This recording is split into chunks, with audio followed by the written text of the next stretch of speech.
This is the Okayest Hunter podcast. Never pass on shooter bucks, because that's just meat in the freezer. It's your tag, you hunt how you want. This is Okayest Hunter.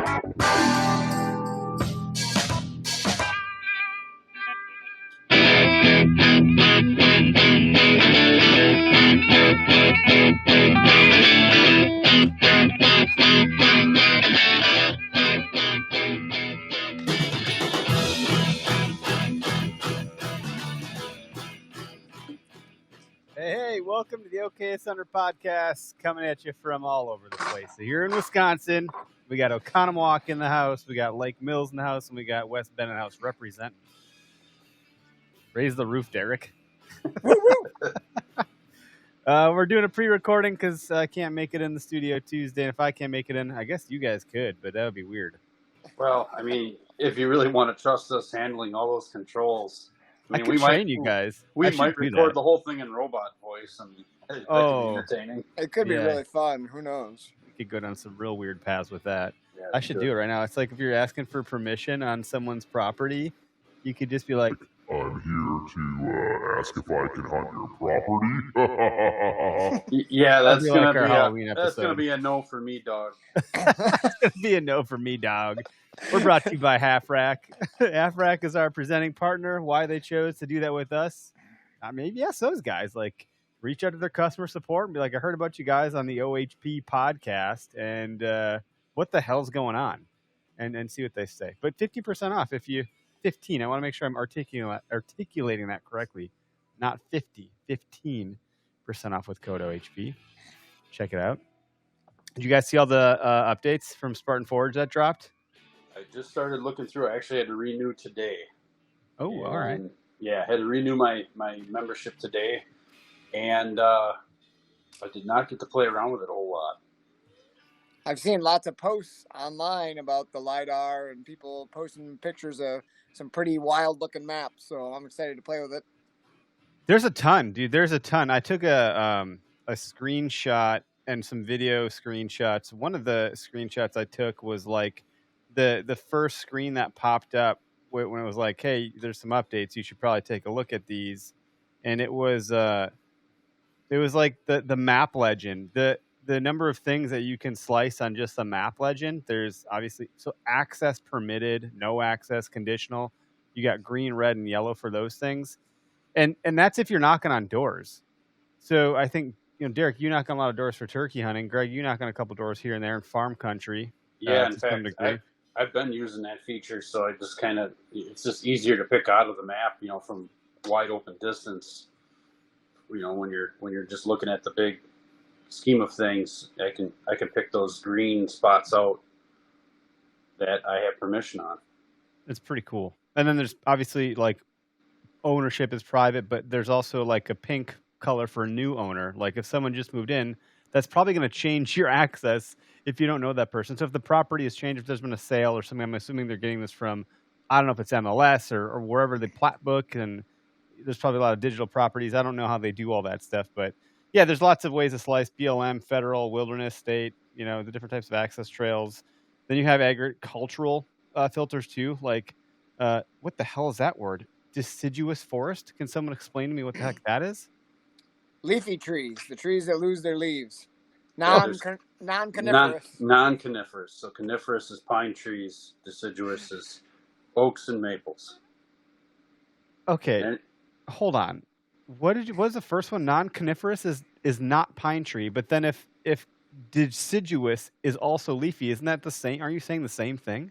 No, I was just saying a deciduous is non-conifer, like it's not a pine tree. So anything not pine tree, no hemlocks, like Greg said, you're looking at like ash, maple, elm, oak, anything that's leafy that loses its leaves every year. Yep. Okay. Well, we're gonna need Bill, if you're listening at some point, we're gonna need a glossary of terms for this. But I think I understand grassland, wetlands, fruits, corn, wheat, etc. For a guy mixed crops. For a guy who's a thesaurus with everything else in life, I would think you'd be able to grasp a hold of that. Yeah, I just have to spend some time with it. That's all. But yeah, whatever. Okay.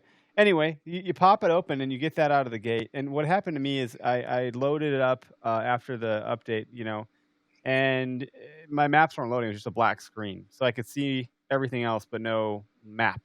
And I reached out to support, and I just had to log out and log back in, and it worked just great. So I should just shared it with someone that moved in to Oconomowoc area nearby.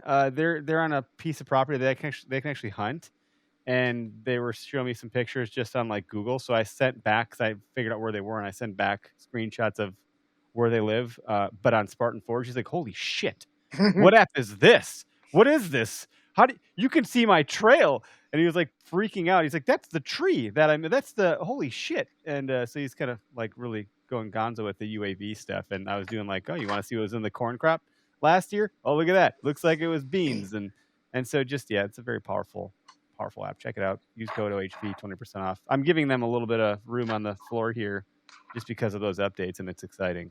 And that was a good tip, though, because on a lot of the forums, a lot of guys who just did the update trying to get the LiDAR were experiencing issues with the app. So anyone who has the app, if you just did the update, log out, log back in, because that seemed to be the fix for a lot of people. So before you dive down the hole of customer support, try that out. See if that does you any favors. Yeah. And I didn't really mention LiDAR because we've been talking about that. But I looked at LiDAR in the area I hunt for gun because it is very hill, very bluff, lots of creeks, cutting through terrain, crevices.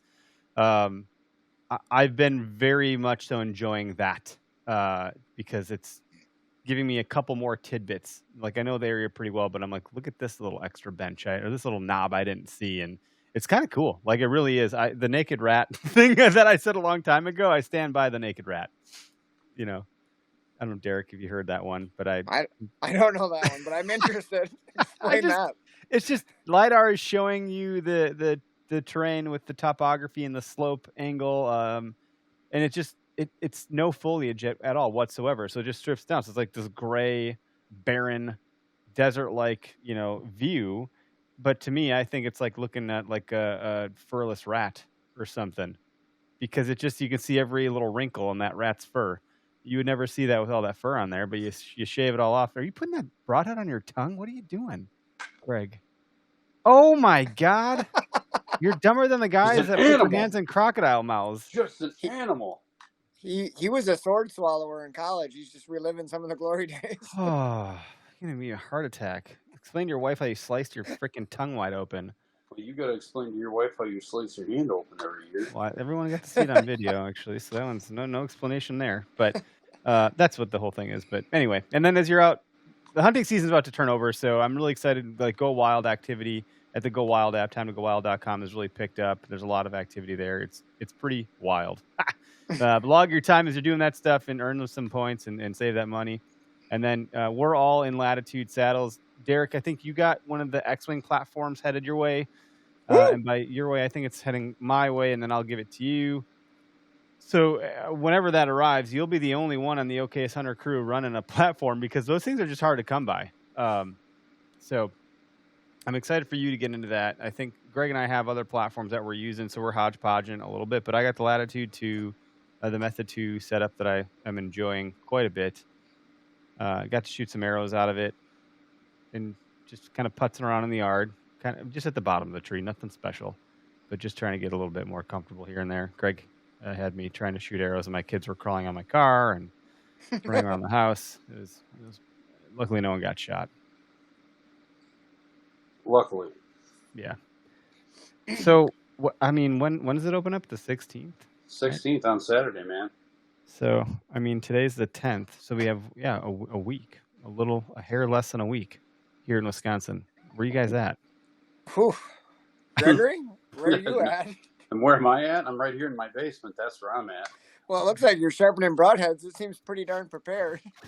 Well, earlier we were kind of sharing messages back and forth. You were shooting. I did some shooting.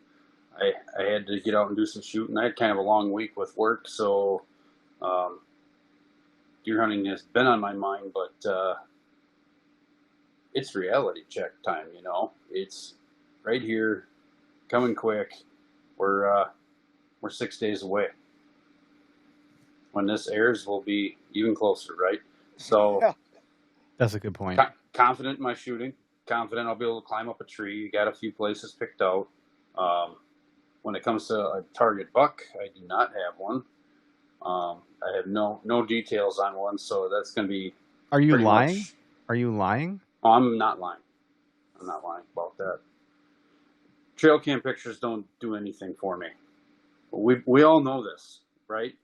I've every year I get some nice deer on camera, and I might have an encounter with one of them one time in the year, and I usually screw it up. Okay. So I have fun running the cameras, but I am not 100% confident in my ability to put any of those deer down. I'm going to go have fun. I'm going to go start filling my obligations, start filling my tags. And so that's probably going to be doe whacking. Will you start there right away, early season? Yeah, I think so.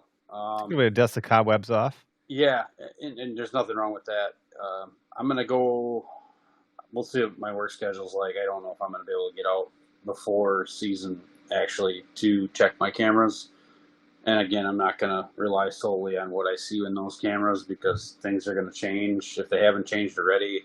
A couple of the mobile cams I have out, they've been silent, like nothing's going on. I even, send signal to them to take a picture. There's nothing going on, so they are working. Batteries are good, all is well. It's just the deer aren't back there yet. Once some pressure gets in there, they'll be there. But that's kind of how you intended to set up that way, Right. Because you are trying to anticipate those moves, right? Yeah, try to anticipate if that is such a thing. We'll see. We'll see what happens back in there. So okay, confidence is good, shooting's comfortable, you're feeling solid there. Gear, you're always pretty squared away with your gear. You probably tighten up bolts and purchased new bolts and got some new nuts on some things, and you've done your homework there. Yeah, got it all squared away.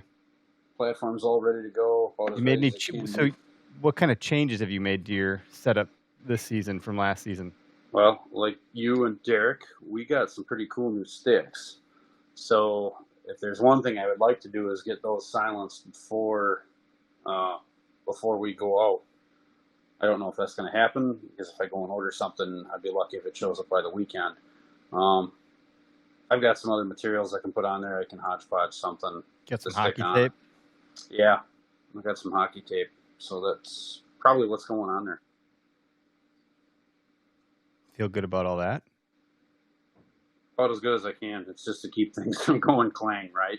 Yeah. And they don't clang. I mean, they make a different noise, more of a hollow thump than they do a clang like the old aluminum stick would. What about you, Derek? Anything's better than metallic, but yeah, I did. I'm in the same boat as Greg there. I actually just put an order in. I got a roll of stealth strips. Yeah, I just ordered it like 2 days ago, so we'll see if it gets here. But I thought of doing the same, wrapping our sticks, because I definitely plan on using those carbon sticks this season and putting them to the test. My buddy Dave, fellow we talk about once in a while, he had bought a bow hanger for one of his tree stands, the Sidekick, Lone Wolf Custom Gear Sidekick. He couldn't get it to sit the way he wanted, so he passed that off to me, which was pretty nice of him. So I put that on today, got that set up on my stand. How'd that work? Pretty good. It's like an extended one. So it's like the newer custom gear stands, I think, have like a port in the actual platform where you can put one bolt in and then you can rotate it so it doesn't stick out the side all the time. You can rotate it. This was not that one, and I don't have the newer stand. I got the older one. But I was able to get it sorted out where I could do the same thing. So I got one bolt in. It sticks out the side so I can put my bow in there, and then I can rotate it flush to the front. So that's set up pretty good. Woo! That one's sharp enough. Yeah. That one's good. Yeah, so Greg and I were shooting some arrows today and sending videos back and forth. I'm feeling pretty good about the bow. Shooting good. Broadheads I got to pick up this week. They're ordered. I got to stop in at Cabela's and pick them up. I haven't gone through clothes or any of the other gear stuff yet, but Yeah. we'll Guilty. figure out. That'll happen the night before. Right. Well, it kind of smells like a suitcase a little bit, but it'll be fine. Yeah. So I don't know. Things are fairly set. I've got a bunch of trail cameras out on a piece that I'm kind of focusing in on, and seems to be a lot of other people also focusing on that piece. There's a lot of action there, but I think the deer will be in there all season, so I'll be able to chase them around a little bit. So I got ideas, but not positive what's going on yet. Might try to sneak out one day this week and check a few of them that are in kind of spots I know I can get in and out pretty easy without messing stuff up. And then the idea is probably to make it out Saturday. I don't know if I'll go in the morning, but the afternoon for sure. Yeah, I think mornings are tough early season. I mean, there's plenty of people that'll disagree, and you've probably had success because maybe their situation's different. But like I know a lot of the places that where you and I are going to consider hunting, that's kind of a bedding area where they're probably in there already as we're walking, or they're making their way in as we're trying to make our way back in there without getting busted, and it's pretty difficult. So evenings are better for us. Yeah, I got that false confidence for some earlier in the summer camera pulls and had some nice bucks that were making their way back into the bedding area in daylight. But I'm sure now that they're hardhorn, they're probably playing the game of, oh, I better go hang out in that bedding area for a good hour before it gets light first. So we'll see what's on the cameras, but it's probably going to be an evening hunt. And then Eric, our buddy Randy that we met last year. Yeah, he and I have been in contact, and because he plans on hunting out in the same area. So one of the guys smart of him to reach out to you and not me. One of the guys that we met on the public last season. He and I have been talking and try to compare notes a little bit, and we might actually kind of hunt together opening night. He kind of showed me where he's thinking. I kind of showed him where I was thinking. So we were talking about the wind and how we can kind of help each other out. So kind of cool thing there that you meet somebody and work together instead of working against them. It really is. It's way more beneficial for both parties at hand. Well, it's pretty cool that he's one of the folks that we happen to run into, and he has an open and an abundant mindset towards hunting. I think that's a great mindset, because then you can, hey, I'm going to be here, and we're in the same area, and you guys have a shared interest, and you equally want a good outcome for one another and yourself. So it's just like, yeah, you can inform each other, then it actually makes you a better hunter with more opportunities for success. Because if you were to be closed-minded about it and off-putting and try to try to screw someone over, like, well, I'm going to not be here that day, and you lie. It's like not telling the doctor all the symptoms you had. Like, you try to tell the doctor you drank 20 beers or you can't lie. You got to be forthcoming so they can solve the problem or whatever. And if you're just going to omit, then they can't help you. And if you're going to lie to someone or point them a different direction or whatever, then you might not get the best outcome. Not to mention karma is going to come back and bite you in the butt. But I think that's pretty cool, because then it's like you're not going to duplicate your efforts on the same property. You'll know how that property is being burned up from pressure. Not completely, because there's still a whole bunch of other hunters, but that's one step closer and one step better than you could have been if you didn't have that extra person to tell you and inform you some things. Yeah, he and I were talking tonight. He went in and I think he put a camera up today, he said, and told me that he thought he was way back in a spot he wanted to hunt, and turning around looking for a tree to hang a camera in, and there was a camera pointed right at him. So, it helps us all. Like, I can inform him where I'm seeing pressure and cameras and guys, and that way we don't have to spend a whole bunch of time looking at areas that other people are already occupying and mess them up. So, like you said, we're kind of working like-minded and trying to figure it out. Yeah, it's cool. And then, but you wonder where the honesty starts to just trail off a little bit. Like, so I saw a huge one. Like, do you just not, like, do you not tell them about the, if you see a, 12-point drop time, like, you'd be like, no, man, I didn't see anything super good tonight. Well, shit, I'm not even telling you guys if I see a 12-point drop. Yeah, but then that's like, you don't tell anybody until that thing's on the ground. Yeah, right. I'm just kidding. I'll tell you. Man, 8 guys saw that. Yeah, you tell me it. I'm harmless, and I'm certainly not going to go in and try to scoop in and try to swoop in and take someone's buck. Not that I even have the capability to do so, but luck can play a good role for me. And maybe I could get real lucky. Be like, well, Clark did it. He freaking got lucky. He shot it 20 miles away from where I saw it. How did that happen? It showed up. I don't know. Anyway, I'm just talking trash. No, but that's a good little point. Like the lucking into a deer, right? Like that works really, really good when deer are moving a lot. Late October, November, Yeah. anybody can get into luck. But like Eric, you were talking, you may not even hunt in September. And like for guys who don't have the time to like scout and go look at spots beforehand, it's probably not a horrible call because the deer are not moving far in September. And if you are hunting public and you don't have a great food source right next to you, I mean, you're going to really have to do a lot of scouting and homework to try to figure out what in the heck to do. Otherwise, you might just be like burning time that you could have saved up and used later in the year when maybe there was more luck to be found.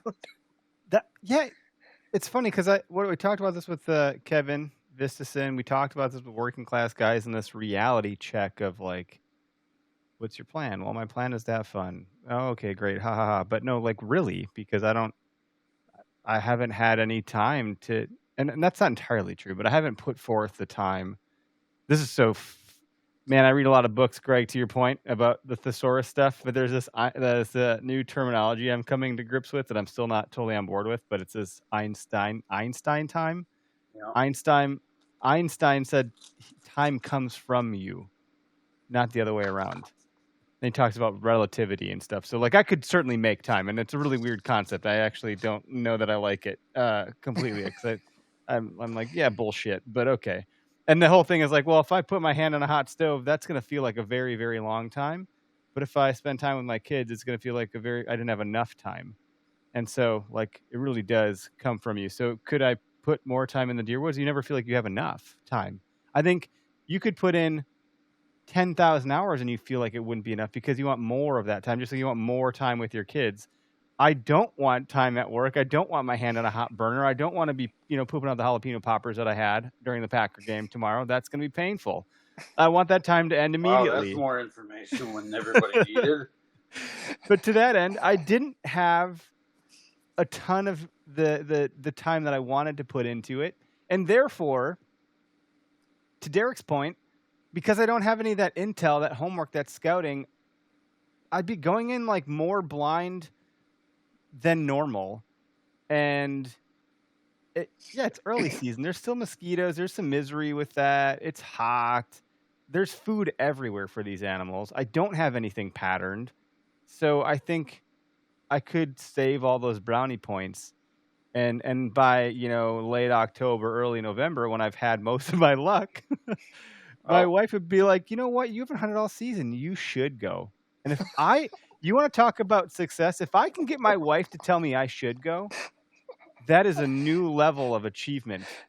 And I think that's what I'm aiming for this season. It's like a Jedi mind trick right there. I like it. There it is. That's my goal. My goal is to authentically have my, like, what's the other saying? Like, if you want someone to take their coat off, you can't just, get a leaf blower and blow it off of them. You got to make them feel warm and cozy, and then they want to take it off. Like, I want my wife to say that on her own. I don't want to coax her into saying it. Just like being an exemplar. Just like being an exemplar. Like, I don't want anyone to do what I'm doing because I say I'm doing it. I want people to just watch what I'm doing at a high level and be like, wow, I'm inspired. I had some guy tell me that. He said, I ran 8 miles because I saw you ran 10. And he told me in person because I happened to see him at like a gathering. And I was like, had I never seen him, I wouldn't have ever known that. But he's like, oh, dude, you inspired me to run because you were running all summer and I wanted to do it too. I felt like I should be doing it. I was like, oh, that's it right there. That's the exemplar mentality. I can't be an exemplar for my wife. It doesn't work. But if I could get her to say that by just moping around all season. I love that Eric has a philosophy behind this. And it's some sort of. And Greg is straight up realism. She's never going to say that. I don't know, dude. No. Well, then, Greg, if we should throw it on. You're going to be moping because if it happens, Greg, you're going to be sitting around on the couch, moping like a puppy dog, looking outside, waiting for Master to come home. And Master ain't coming home for you, buddy. He just ain't. Dude, And if I literally played my season I wonder like what that, the deer are doing right now. I don't know, but you got stuff to do around here, Eric. So you better pick it up and get to cleaning over I there. wonder what she would do. I wonder what she would do if I literally didn't do it and didn't hunt, and just didn't even say shit about it. I wonder if she'd be like, "What?" She'd probably be a little happier come November. That's it. I think, if I can have a happier. I mean, do you remember the question when Jace asked? Which, by the way, I forgot to do interviews last week when you guys were here. That was dumb because we should have been doing that. I was going to ask you what the scoop was with that, but yeah, I got to be doing it. We got to do just like we did last year. But remember the question when he said, and this is on one of the episodes, like, "How's your rut home life?" And Derek looked like, I swear to God, Derek, it looked like you were gonna punch him in the face. You're like, my what? Like, because you and your wife were just explaining, like, man, it's not going great. Like, and then he asked you that question. You're like, what's wrong with you? I just told you it's not. Why would you ask me that publicly? But to your point, Eric, it wasn't going great because I wasn't waiting for her to ask me to go, and I was just going. And maybe it would work better if I had not gone and then waited for her to be like, "Oh, you really need to spend some tree stand therapy time by yourself." Yeah. But I do become a happier. But so this is it. Like, so I get happier because I'm like, in the woods. I'm resetting, and it's all great. I'm fulfilling my soul. I'm obviously doing the thing that I love. I'm getting breaks from the kids, from work. Meanwhile, my wife is going the opposite direction. It's getting worse for her. She's getting less happy, less time for herself, less everything, because I'm the one over consuming. So then it's like imbalanced. And yeah, but in theory it all sounds great. What likely has happened, my wife tells me will happen, is that what does happen is a sickness comes over me and I literally cannot help myself. And suddenly it's like, ooh, that cold front, I gotta go. Can I go? And like a kid with a mom, I'm like, can I go? And I'm like, you know what? I'm gonna go. You got this, right? Like, I have to. I have to. It's the cold front. It's the cold front. Crazy, because then you get FOMO, fear of missing October. No, fear of missing out. Like, you get so much FOMO that you can't even, like, if you think the deer are moving and you're not out there, you're like, well, then it's not gonna happen. I need to be out there. I only get to do this once a year. It's going to be a whole nother year before this opportunity exists. So my shit's not like your guys's. I got some work to do. And quite frankly, at some point I want to shop for a new pack. I really like my pack. I like it a lot. It's the XOP. I forget what it's called. Greg probably knows what it's called. Yeah, I don't remember what pack that is because Green. They've changed it since. It's nice. It's very, very nice. It's got a lot of great functionality, and the quality and the durability is really good. Like, the zippers are smooth, easy, quiet. They're durable enough. They're not like breaking. I've bought a lot of packs from big box stores that just they're not good at all. You know what I mean? You know what I'm talking about. And this one's good. And the front flap opens all the way open, like completely. Like, it could just dump all the way out. And it's got little clips to clip like your platform on, your sticks, whatever. I think it's great. However, I now that I've got these new sticks, I don't know how I want to piece it all together. And I feel like I want a bigger bag that could fit it inside the bag, at least the platform. So I don't know. I do have backpack straps for my platform too, but that feels awkward. Like, I don't want to put that on my back and then my pack on my back. Because you've got a bigger platform, don't you? So I mean, I think, dude, that thing's half of a 0.5. It's big. It doesn't. It's not so big, but it is bigger. But now that I have it, I've been hunting out of it. Once it's, cam locked to the tree, it's great. Like, I don't know that I would want something super small like I initially thought I did, and then I ended up getting that because I needed something for season. The smaller one wasn't ready yet. And so I'm just making that work for me pretty well. I like it. It's light. It's good. It sticks to the tree. Like, it's actually pretty dangerous. Like, you don't want to hit your ankle on that damn thing. It'll pierce. It'll fuck you up, man. Those things are sharp as hell. Yeah, but that's the Lone Wolf Custom Gear Predator platform, I think. Right? Predator saddle platform. It's a saddle platform. I don't know what they call it. I don't know what they call their saddle. It's the bigger one. That's the Kunert's Ambush. Ambush. Is that what it is? Yeah. Thanks, Greg. Don't listen to me. But I do like it, and I'm trying to figure out how to piece this all together now because I was like last season you guys you'd be surprised. I'm the Okayest hunter. I do everything really hard. I'm mostly Polish, when it comes down to it. My mom's last name is ending in a ski, so like it's in my blood. I will do everything the hard way. But that said, I got myself to a pretty efficient place with my gear, and I did get pretty quiet with everything, which I was proud of. And good. it was my little system. It wasn't a flawless system. Not everything worked in concert together, but I had it working pretty good for what I'm doing. So this year I'm feeling like I'm a little out of whack, and I'm not sure how I want to hold the latitude sticks together amongst themselves. I don't know how I want to hold them onto the pack. I'm not trying to spend a bunch of money on a new pack, but I'm also curious. I don't even know. I've never entered the world of packs. Like there's Mystery Ranch, there's Kuyu, Kafaru, there's probably other brands. Stock. Mystery Ranch makes the Treehouse series, which a lot of guys like. I think Everly Stock Bandit has been a pretty popular model for a lot of guys carrying the same gear we are. But it's about $140 to buy it. That's not terrible. That's not terrible. $140 for a pack. That seems actually pretty affordable. I'm surprised. The one that I saw recently was from Kafaru, the crossover kit. Have you guys seen this one? No.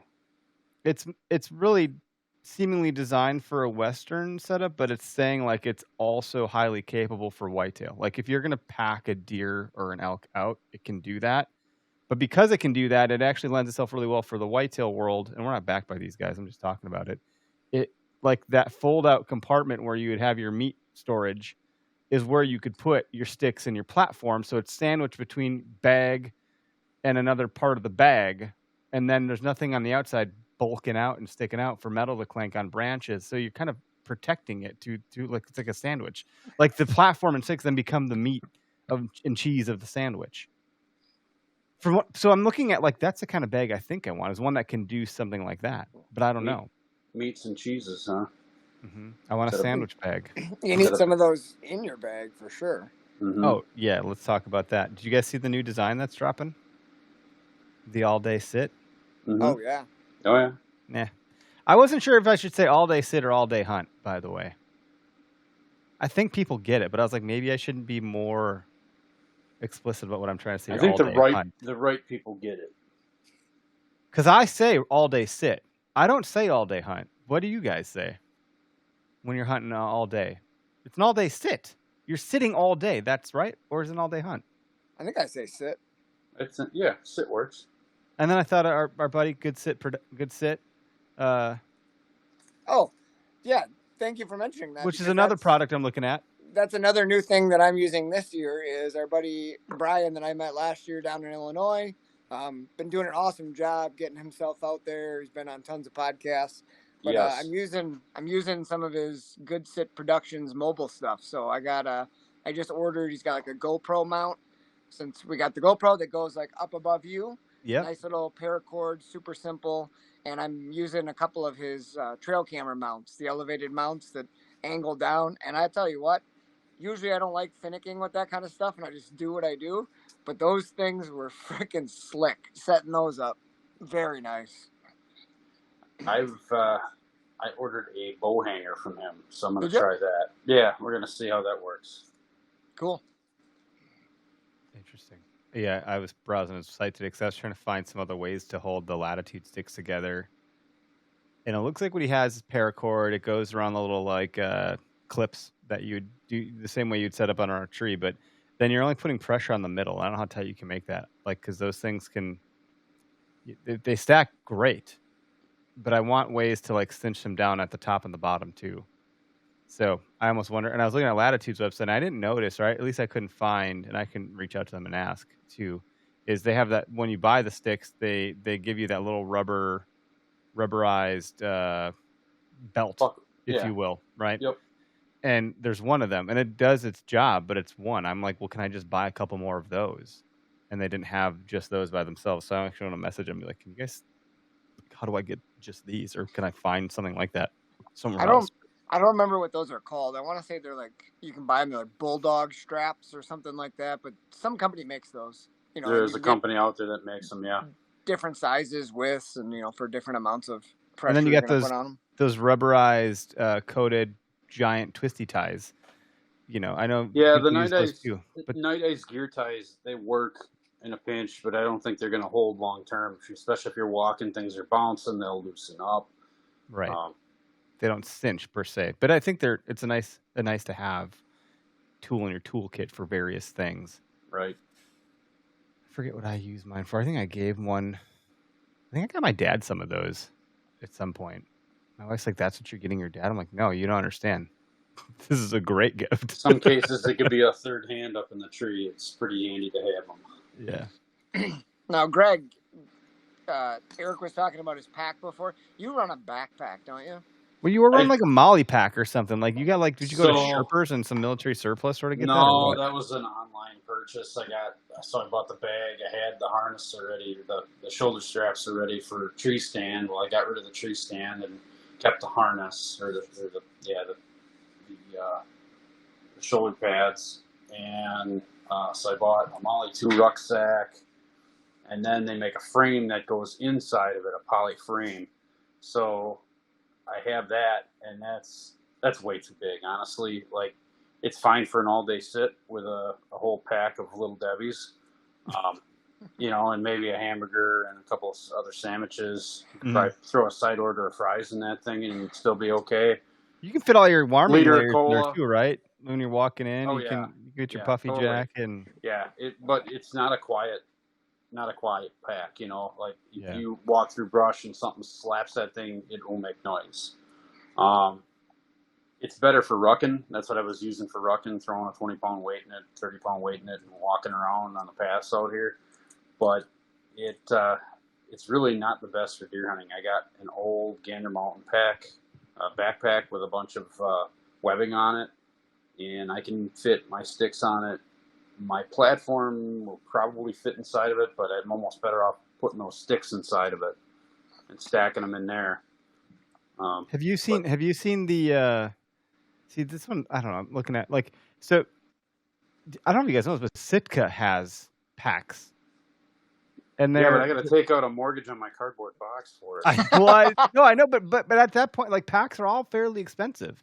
So at that price level, suddenly Sitka becomes some sort of consideration because they have their Fanatic pack, which is it's all dead quiet. But I'm like, can it get wet? I imagine it could, because it's outdoors. What's it made of? It's made out of this silent, dude. It's literally. Is it a Berber? Like that? I don't know, sweater material almost. If that's the case, I don't want it, because that's going to be a burr magnet everywhere I go. Yeah, you have to look at it. Because they've thought of everything that you can put in this damn thing. It's crazy. But then I've seen a Mystery Ranch pack. It's about the same price. You're looking at $260 for some of these. $240, $260, $200, $180, and I'm like, is that what it costs for a nice pack? I'm thinking I've never had to purchase this before. The Bandit pack from Everly Stock sounds about the best option for what we're trying to do. It's not super expensive. How much is it? What is it? It's like $140. Okay. See, I'm cheap, and I am a minimalist when it comes to that. That's why I'm looking at going, I already have this Gander Mountain pack. Is it waterproof? No. Is it quiet? Fairly quiet. Does it have all the straps I need on it? Almost. It'll work for now. Yep. As much as I would love to spend money on a nicer pack, I can't stand wearing backpacks just because I'm just a hot guy. Dude, back is always sweaty. But I would just get so sweaty. So I've always done fanny packs, and I've got I think it's an Alps. It's called Little Bear. They make a Little Bear and a Big Bear, and the Little Bear was on Camel Fire one day for $45. And I got the shoulder straps that go with it, so they go over so you can hold stuff.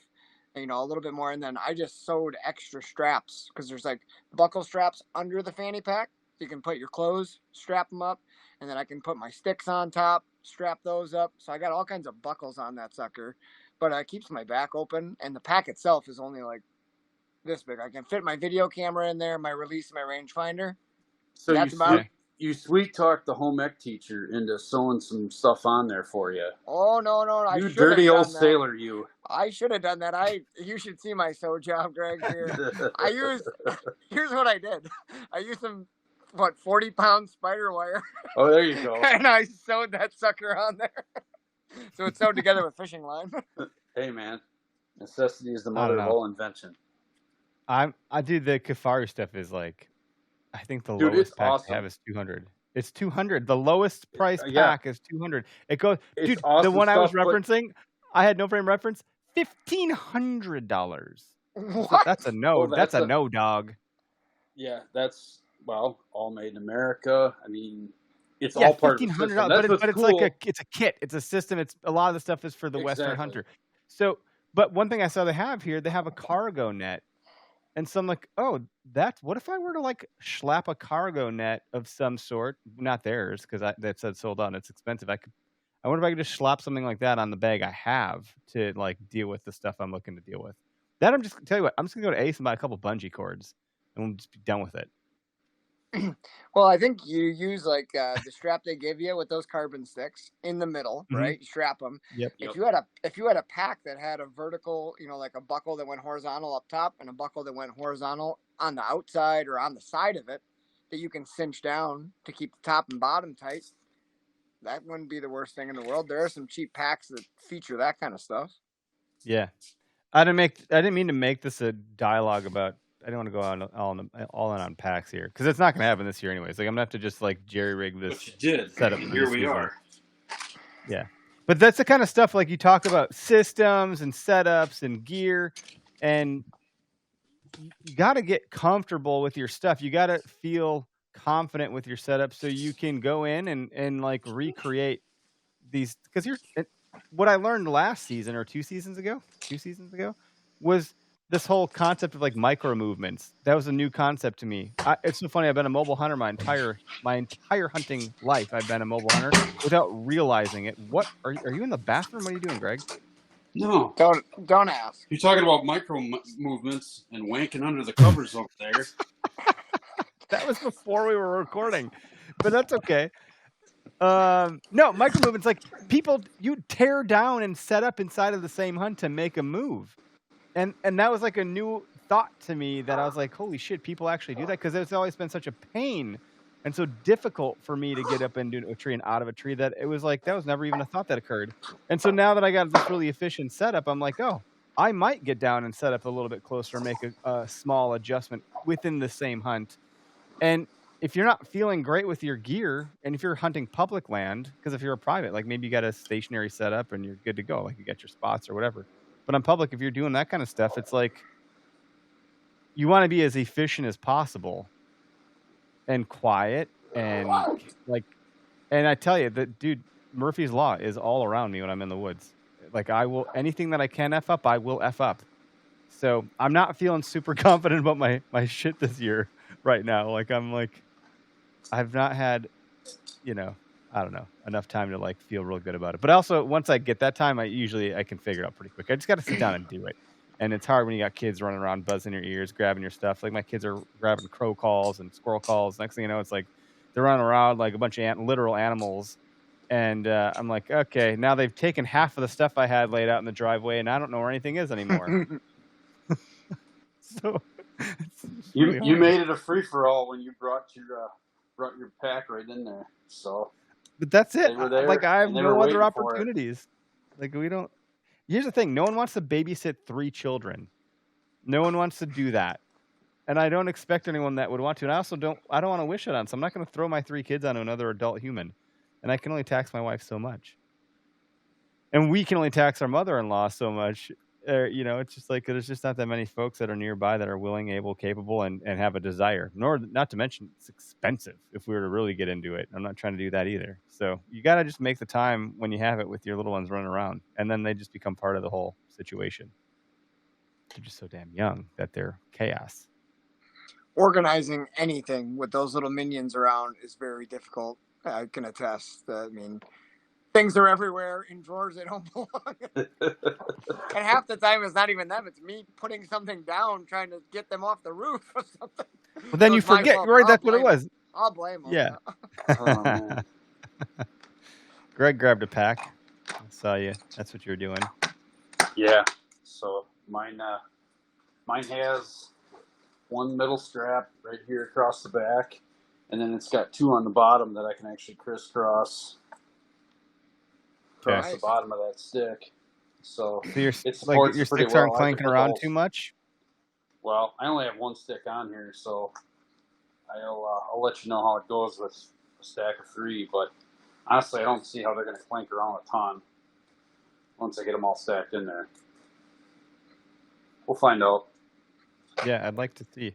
That's what I'm curious about, how people are using these things, and everyone's got, because you're most people aren't buying into a system out of the gate. Like we've been either hand me down things, and you've slowly purchased things every season. You buy one new arsenal, one new thing, one new whatever, and then over time you start to get all your stuff. But it's pretty rare that you just step into it in one foul swoop with this perfect system. So you are everyone's kind of like reinventing their own wheels a little bit. Like the wheel's been invented, we're just kind of making iterations as a collective. So you look at like some of these Facebook groups or the folks on Go Wild, and how do you do this or how do you do that? There's 1,000 ways that you could do it. And so you're just picking out like, okay, what's the closest thing to what I have? And how did this other person do this thing with that stuff? And it's tricky because everyone has different things. There's so many different products on the market for all of these. Look at the packs. We just list off several. We don't even know what the hell's going on there. There's several sticks or several platforms. The 3 of us are running different platforms collectively. Like everyone's got a different way of doing this stuff. So Well, everybody's got a different budget. It's fun too. to figure out. Yeah, correct. That's the other thing. I mean, that's why I'm saying, you're just gonna like blow your whole load or your whole wad on like, I'm gonna buy. If you give me $5,000, I don't know if I could system my way into it. You know what I mean?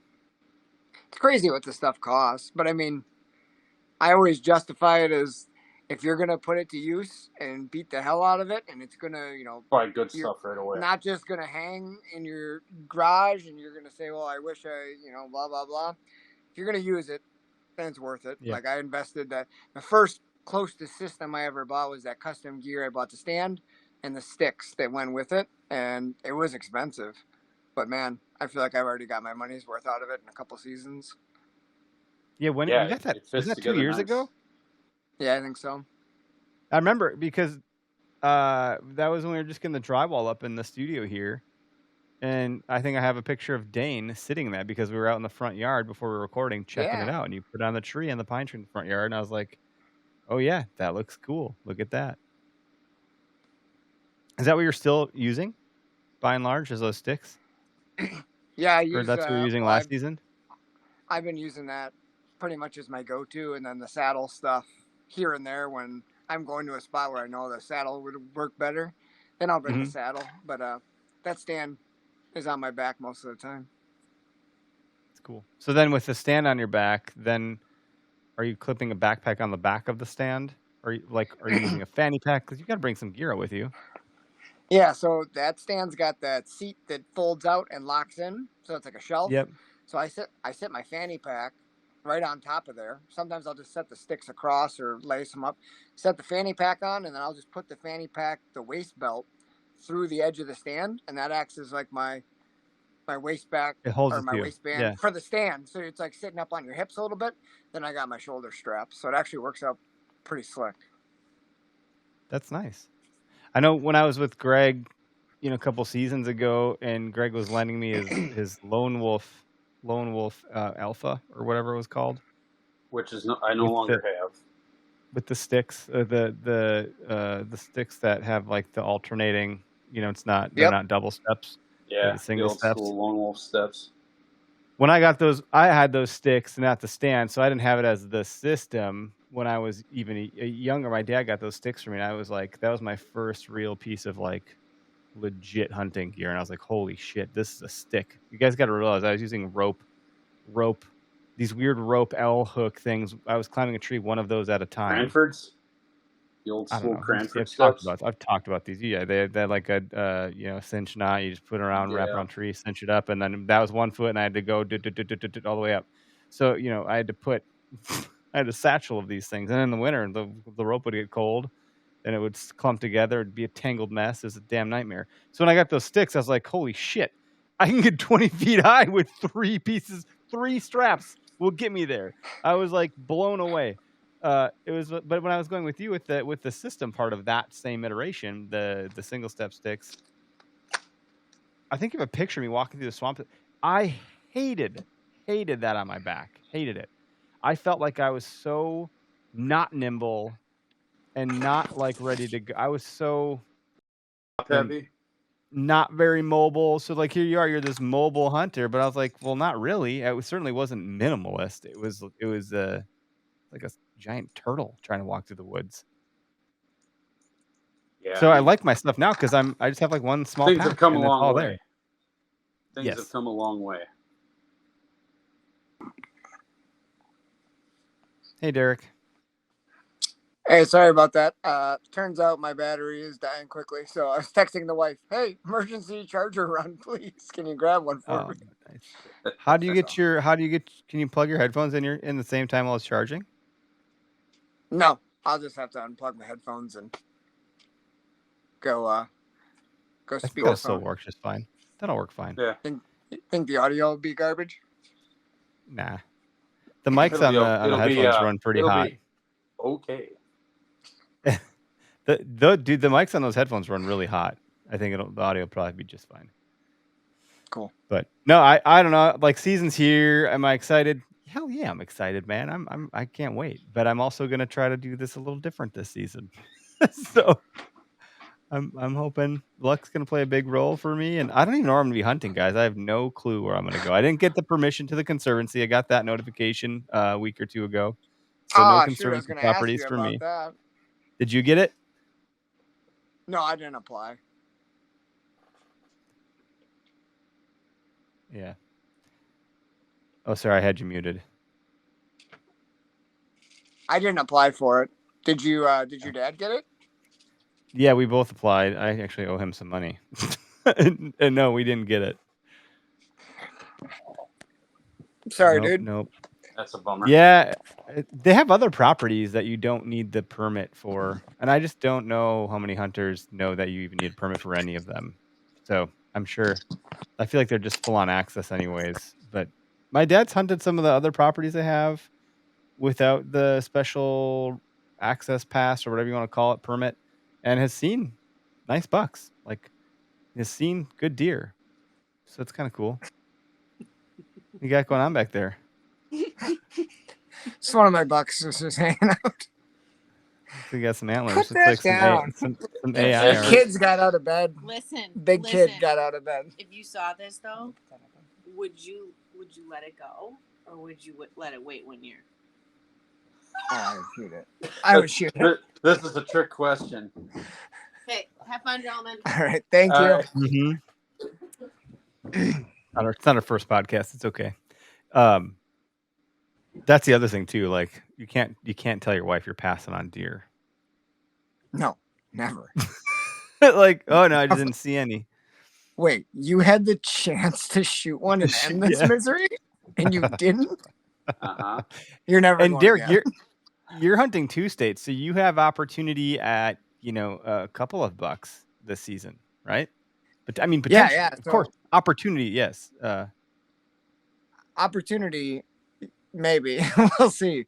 But yeah, we're pretty optimistic. Me and 2 of my good buddies are going to go down and hunt the public in Illinois. We're going early season this year, so Illinois is one of the states that opens October 1. I think we might be there for the opener, but then we're going to wait a few days, and that second weekend we're going to spend a few days down there trying to make something happen early season. So that'll be fun. That'll be really fun. I haven't really done an early season trip in quite a long time, since Nebraska. I think Greg, you and I were talking about that a little bit the other day, and it'd be fun to do something like that again. It would be. Kind of changes things when it's early season like that. That's why I was trying to get those stealth strips on those carbon sticks as soon as possible, because you're just trying to get a lot closer to where you think the deer are living, because they're not traveling far, especially if that weather is warm. If it's over 70, you got to be pretty freaking tight to where they're at to have any luck. But did you get the we're really medium sized stealth strips, by the way? I think 'Cause I the did. large is I think all I out got of the stock. medium ones. How many did you get? It was Did you like get 3? Is that going to get your sticks covered, or what do you think? it was a 60-inch long roll by like 3.5 inches wide, maybe. So That should be plenty wide to cover Yep. at least the front and sides. The front and sides of the sticks. So as long as you got the Um, front and the sides was my thought. The back, Yeah, doesn't because cover the it 'cause back you doesn't. put the No. front of one on the back of the other one. And 60 inches long should have plenty of length there. I mean, it's 18 Yeah. inches long, so Yep. Yeah, because the Do sticks. you think one roll ought to do the trick? I mean, it never hurts to have a little extra, but I think one roll is all I bought. That stuff's Yeah, sticky, man. You mess it up and it's hard to undo. You got to. So I imagine you're It gives cutting you- it, trying to customize it, It right? gives you 20 inches per stick, and the sticks are 17 inches top to bottom. So you got a little room for overlap, top and bottom. I think you'd be fine. And I just bought it straight from Stealth Outdoors, but I see that Latitude on their website tells you a little Stealth Outdoors kit for the for their carbon stick. So it's got whatever X amount to try to cover it up. However, I didn't really see what their layout was, but I'm sure that's a good option too. Yeah, because it's got they probably have a good awareness of the touch points, and so you wouldn't want to get the back of all of them because it's up on the tree. But while you stack the sticks, there may be some points where the sticks touch one another, and I think you do want the back in some cases. Well, no, they touch front to back. So if you have the front of one stick hitting the back of the other, you're covered. They're fine. Oh, maybe you're right. I don't know. I'm probably overthinking it, guys. That was kind of my thought when buying the roll. I was like, well, as long as I got enough to cover the front of everyone, you're stacking them front to back. So You're fine. Yeah, they do have the kit on the Latitude site. It says $7, and what I'm not sure is if it's each First, kit covers probably exactly first one stick. stick. So yeah, that's not bad, dude. 7, that's 21 bucks to get your sticks covered. I think that's probably, if you go right to Stealth Outdoors and you want to do it all your own and cut it all down to the right size and so forth, you're gonna be pushing it with that one roll. So if you get 2, Yeah. you're right around the same price. So if it saves you some headache, I think that's pretty cool. Interesting. Because Stealth has different kits for other sticks on their site, but I was like, I wasn't seeing Latitude. I didn't realize Latitude brought that over. Things I should know as one of our partners. but I know now, so it's okay. We're talking about it. that's Totally what great. it's about. Yeah, so I'm gonna definitely try to get out in Wisconsin a few times before we go on the Illinois trip. I just want to run through the motions and sit in a stand and go through the motions a little bit, kind of get Yep. back in the swing of things before we get down there, and then it's gonna be like rubber hitting the road. We're gonna be trying to make a lot happen in a short amount of time, probably in really hot weather. So it'd be a miracle if we put one down, but there's always a chance. There's always a chance. I mean, you never know. You just never know. I mean, like deer do deer things, and other things push deer around. Dogs, coyotes, neighbors, like cars.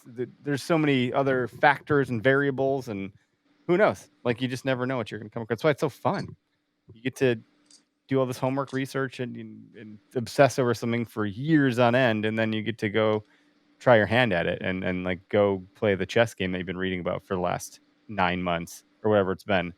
And now you're like, I can actually try all this stuff out. And it's not a chess game because that's a controlled environment. This is harder than chess. It'd be like deer hunt's probably more like Jumanji than it is chess. Well, yeah, I saw the mosquitoes in Jumanji, and that's about par for the course. Yeah. Oh, wait, there's a bee nest here. Oh, there's spider webs I'm walking into. Oh, I fell down this ditch. Oh, I fell into a marsh. I got my boots wrecked. Oh, I dropped my thing on there's 1,000 things. If this was made like a deer hunting game, could you imagine if it were more like Jumanji? And it's like, oh, nope, you forgot your toilet paper. Like you're going to go find a leaf. Now you got poison ivy on your ass. Like My poison ivy came back, by the way. Oh yeah. How is that possible? Did you put some clothes on that still had it or something? I don't know, but it came. The doctor told me it's real hard to get rid of. So I'm back on my second round of steroids. Fun. Oh man, Yeah. steroids! You get You're real good on right pill now. form. pill form. Yeah, I have like a Yeah. topical cream, but I'm taking, same exact dose of Yeah, pills for the next 12 days.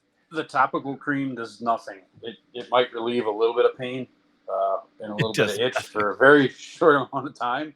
Yeah. When I had poison sumac all up both arms and up my neck and other places that shouldn't have been, I fought that stuff for a week with the topical, and it was not hardly putting a dent in it. I'm like, nope, not working.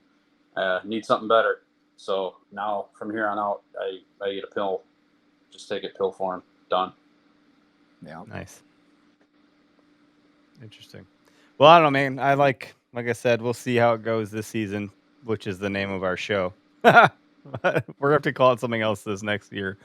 We got Jace will be following us around here and there. We'll have to do some self-filming again to fill the gaps and be diligent about that. If you guys don't mind, we got GoPros and all that stuff. So hopefully we get a couple things captured.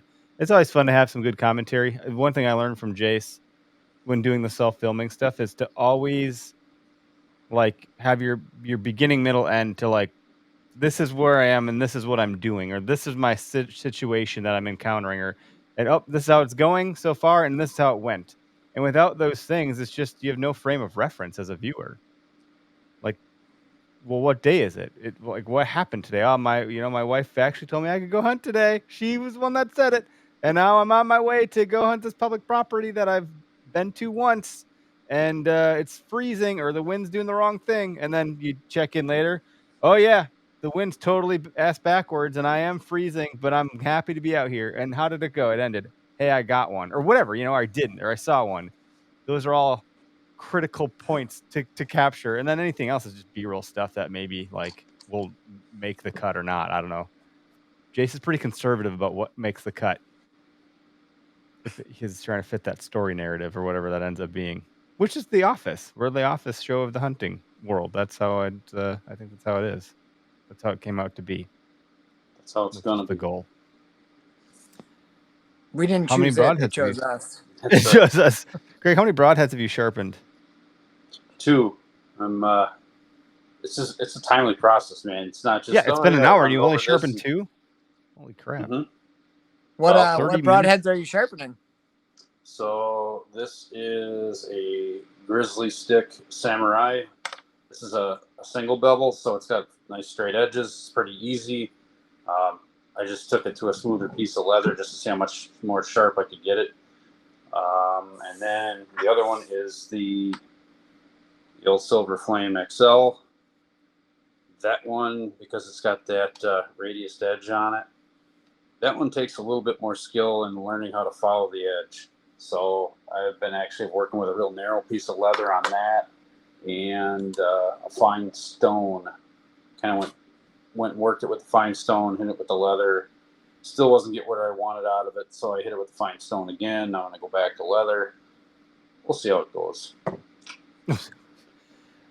And those shoot pretty good for you so far? Like, have you shot with broadheads? Yeah, I was surprised. I mean, you see how wide this XL is. It's a big cut. Yeah, 35 yards, I can plunk a bullseye, no problem with it. I was quite surprised. And, yeah, it's a vented head, but it doesn't make a ton of noise.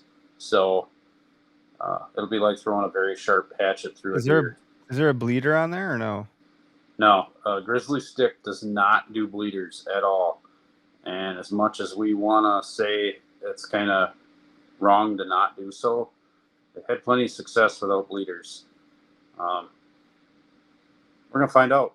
I'm hoping to run one of these 2 through a doe this weekend. Hell yeah. Sounds weird hearing that this weekend, but that's what it's going to be. Yeah, it does. Yeah, we're finally here. It's so weird. Well, hopefully everyone that tuned in, I don't know if we had any value that we've given you on today's episode as we just are shooting the shit about ourselves here. But hopefully you're excited. Your season may have started depending on what state you're in, or it's about to start, or it's going to start soon thereafter. And we're here. This is it. Like, this is it. What's what we've been waiting for? Like, this is it, Yeah, I'm going to fuck up the whole thing with my wife. I'm going to totally jack that up. It's not going to go well. I'm probably going to make some major mistake there. Everything I said in the beginning, throw it out the window. I'm already getting all jacked up. It's going to be a problem.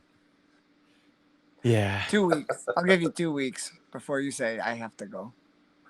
Yeah. Well, the other thing too, by the way, with the gear is that we got the solo canoe and we got the paddler kayak thing. The paddle, it's the PDL 120. Yeah, the PDL 120.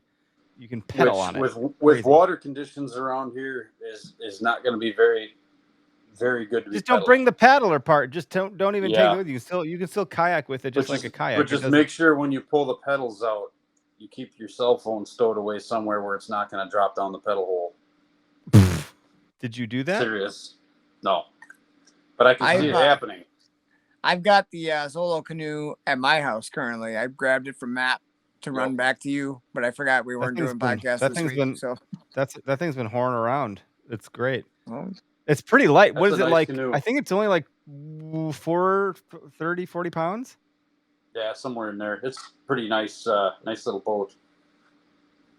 It's a canoe that's the size of a kayak, and you sit in it, not on it. Like the canoe, you're kind of up on a bench a little bit higher up. You're kind of in this thing with a nice backrest chair, and it's pretty maneuverable. It's camouflage. It's very nice. It's got a kayak style chair in it. Yeah, I'm thinking about it. I love the water access stuff, guys. So like that's the other part of this setup this year that I'm excited to see. Like, how am I gonna fit all the stuff in there? Where's it all gonna go? Because that's a new thing. I've never used these pieces of equipment before. I have my giant ass Old Town canoe that I've had forever. That my father-in-law, I don't know how I got it, but it just ended up staying here. I think it wasn't his yard anymore. Now it's mine. I think I'm not really sure if it's mine or his, but it's here. And I've used it. It was on the video last, the We'll See How It Goes season 1. I had, that's what you saw. Just a regular old canoe. But these other ones are smaller, so they're interesting. That's all I got. We can wrap up. It's a Sunday night. We're pre-recording for Tuesday, so we're all going to go to work tomorrow. Yes, we are. Yay. Hopefully all my kids are healthy. Yeah, I hope those kids get over whatever they got pretty quick, man. That sucks.